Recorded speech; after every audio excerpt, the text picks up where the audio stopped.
Hello everyone, final cut pro X Hindi में आप सबका स्वागत है। Welcome to another tutorial of final cut pro X Hindi. जो वर्जन मैं यूज़ कर रहा हूँ फाइनल कट प्रो का वो एकदम लेटेस्ट है, वर्जन 10.3.4। इस ट्यूटोरियल का मकसद है क्रॉपिंग एंड ट्रांसफॉर्मिंग टूल्स को समझना। यहाँ पे आप देख सकते हैं ये क्रॉप का साइन है, इसको आप दबाते हैं तो ये यहाँ पे 3 ऑप्शंस देते हैं, ट्रांसफॉर्म, क्रॉप और डिस्टॉर्ट। इसको आज हम समझते हैं ट्यूटोरियल के ज़रिए ये क्या कर सकते हैं।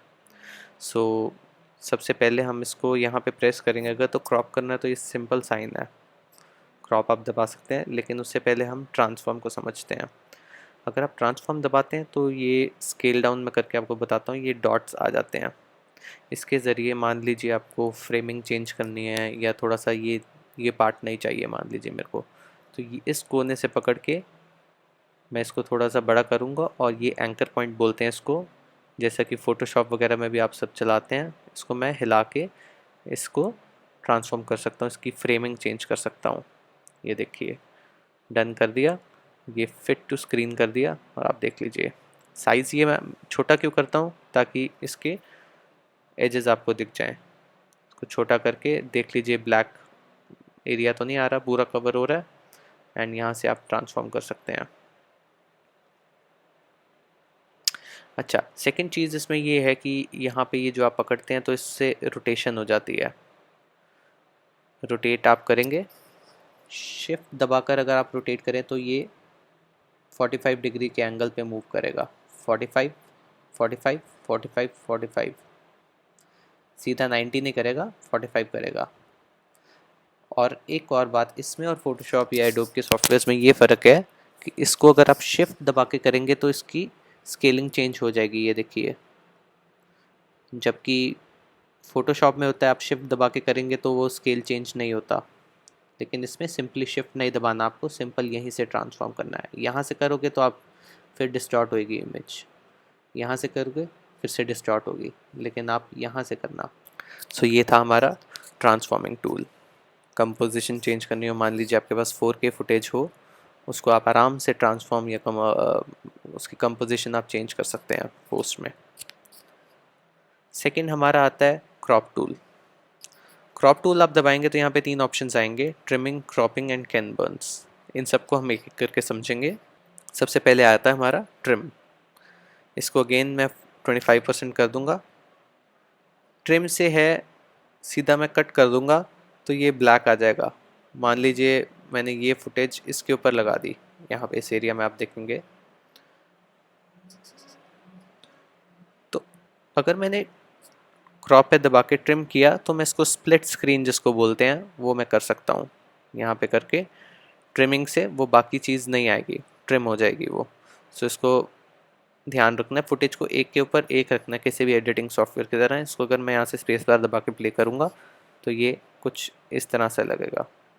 स्प्लिट स्क्रीन का आप यूज़ कर सकते हैं इस तरह से। सो ये था हमारा ट्रिम टूल। इसको दोबारा दबाएंगे तो हमारा क्रॉप टूल आ जाता है। अब क्रॉप टूल और ट्रिम टूल में क्या फ़र्क है ये अभी आपको 1 मिनट में बताता हूँ। ट्रिम टूल जब आप दबाते हैं, ट्रिम करते हैं, तो ये जो एरिया आप ट्रिम कर रहे हैं वो गायब हो जाएगा परमानेंटली। लेकिन क्रॉपिंग टूल आपका जो है वो उसको फिट टू स्क्रीन कर देगा। ये टूल ट्रांसफॉर्म की तरह वर्क करता है। अभी आपको पता लग जाएगा कैसे। ये मैं चाहता हूँ कंपोजिशन मेरी इतनी आए। ट्रांसफॉर्म में कई बार मेरे को नहीं पता लगता कि मैं कंपोजिशन कितनी चाहता हूँ, लेकिन इसमें मैं पूरा फ्रेम देख सकता हूँ। मुझे लग रहा है हाँ ये मेरी कंपोजिशन अच्छी है, इसको मैंने डन कर दिया और ये अपने आप क्रॉप हो जाएगा, यानी फिट टू स्क्रीन कर देगा ये उस चीज़ को। ट्रिम का होता है आपने जितना काटा उतना कट जाता है, बाकी स्क्रीन में कुछ नहीं आता, लेकिन क्रॉप में वो फिट टू स्क्रीन कर देता है। मान लीजिए कंपोजिशन से मैं खुश नहीं हूँ, मैंने इसको ले गया नीचे, ये कंपोजिशन मेरे को पसंद है, सो ये कंपोजिशन आ गई और ये देखिए अच्छी लग रही है ना। सो ये था हमारा क्रॉप टूल। अब क्रॉप टूल में जो तीसरा है ये है कैन बर्न्स। बड़ी इंटरेस्टिंग चीज़ है ये, बहुत काम आएगी आपके। कई बार देखिए मेरे पास स्टैटिक शॉट होता है, इस तरह से मैं किसी चीज़ का लेता हूँ, मान लीजिए मैं चाहता हूँ इसमें थोड़ी सी मूवमेंट ऐड हो, तो यहाँ पे हम यूज़ कर सकते हैं अपना कैन बर्न्स का टूल। क्रॉप दबाया, कैन बर्न्स दबाया, यहाँ पे आपको जब जाएंगे तो 2 पॉइंट्स आपको मिल जाएंगे, स्टार्ट और एंड। इसका मतलब ये है, अगर मैं मान लीजिए चाहता हूँ कि ये लेफ़्ट से लेकर राइट में कैमरा मूव हो, लेकिन फ्रेम तो हमारा स्टिल है, कैसे किया जाए? स्टार्ट पे मैंने पहले क्लिक किया और इसको मैंने छोटा कर दिया। ये मेरा फ्रेम साइज़ है कि मैं फ्रेम साइज़ कितना चाहता हूँ। मैं चाहता हूँ मेरी कंपोजिशन इतनी रहे, सन भी रहे कंपोजिशन में और ये भी रहे, ठीक है। अब एंड को मैंने क्लिक किया, स्टार्ट को दबाया, स्टार्ट वाला एक्टिव हो गया, एंड को दबाया, एंड वाला एक्टिव हो गया। एंड को सेलेक्ट किया और फ्रेम लगभग उसी साइज़ का मैंने कर दिया। ये देखिए फ्रेम का अपर और लोअर मार्कर सेम है। तो इसका ये रेड वाला निशान, थोड़ा जूम करके आपको दिखाता हूँ, ये रेड क्रॉस अगर आप देख सकते हैं, जैसे ग्रीन है, एंड का रेड है क्रॉस। सो एंड में मैं चाहता हूँ ये इधर जाए, लेफ़्ट टू राइट। ये एरो आप देख सकते हैं, इसको आप किसी भी डायरेक्शन में कर सकते हैं। ये देखिए एरो आ रहा है, ये स्टार्ट का मतलब है ये स्टार्टिंग पॉइंट है, एंड का मतलब है ये एंडिंग पॉइंट। बाकी का काम फाइनल कट अपने आप कर लेगा, सिर्फ डन दबाना है और वीडियो की जितनी ड्यूरेशन है उतनी ड्यूरेशन पे वर्क करेगा। ये देखिए, अगर ये आपको लगता है थोड़ा तेज़ हो रहा है तो शॉट आप लंबा लीजिए, एकदम धीरे धीरे मूव कर रहा है। ये आप देख सकते हैं, ये तो मैंने स्टिल इमेज ली है, लेकिन यहाँ पे अगर आप असली में एक स्टिल फ्रेम लेते हैं तो उसमें ये देखिए मूविंग का इफेक्ट आ रहा है, जैसे हमारा स्लाइडर या डॉली होती है ना, उस तरह से। सो ये था हमारा कैन बर्न्स का। सेकेंड वे में ये यूज़ हो सकता है, जैसे जूमिंग करनी हो, मान लीजिए ये देखिए कैमरा मैंने कितना अनइवन गंदा जूम हाथ से किया, मेरे से हुआ नहीं, लेंसेज परफेक्ट नहीं हुआ, कितना गंदा आ रहा है। उससे अच्छा मैंने एक स्टिल फ्रेम ले लिया, ये देखिए एकदम स्टिल है, इसमें मूव नहीं कर रहा। अब इसमें मैं करूँगा धीरे धीरे जूम। मैंने एक दबाया क्रॉप टूल, कैन बर्न्स पे क्लिक किया, स्टार्टिंग रख ली मैंने बड़ी।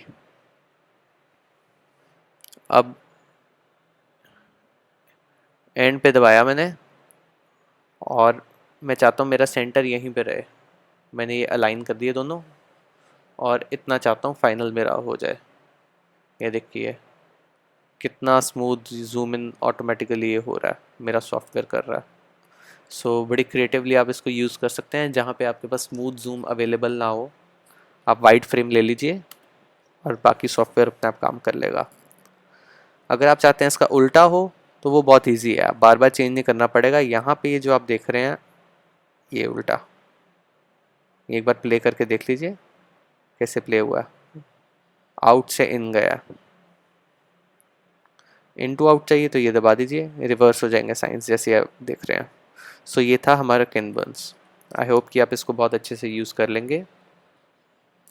तीसरा हमारा टूल आता है वो है डिस्टॉर्ट।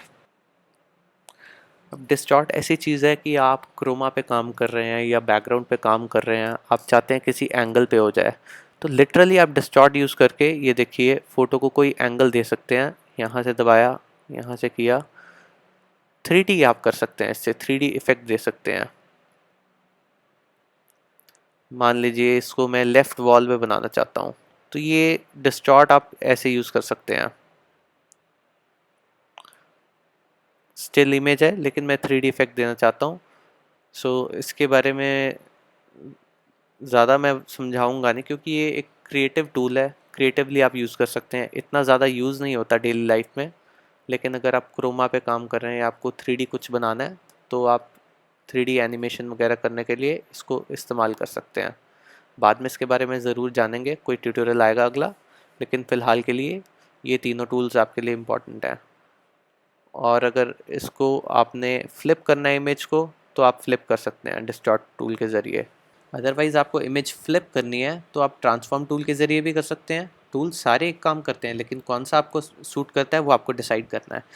ये देखिए यहाँ से लेकर मैं इधर को बस राइट साइड को ड्रैग कर रहा हूँ और ये फ्रेम मेरा फिट हो गया यहाँ पे, जैसा कि आप देख सकते हैं।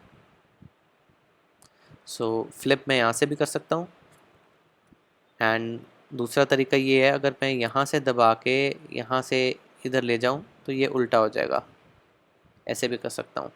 सो ये टूल्स अलग अलग साइड से आप प्ले करके देखिए एंड आई होप ये ट्यूटोरियल आप सबके लिए यूज़फुल रहा है। सब्सक्राइब करना मत भूलें और कमेंट एंड लाइक वीडियो ज़रूर कीजिए and join me on Facebook की मेरी आईडी यहाँ डिस्क्रिप्शन में दी हुई है।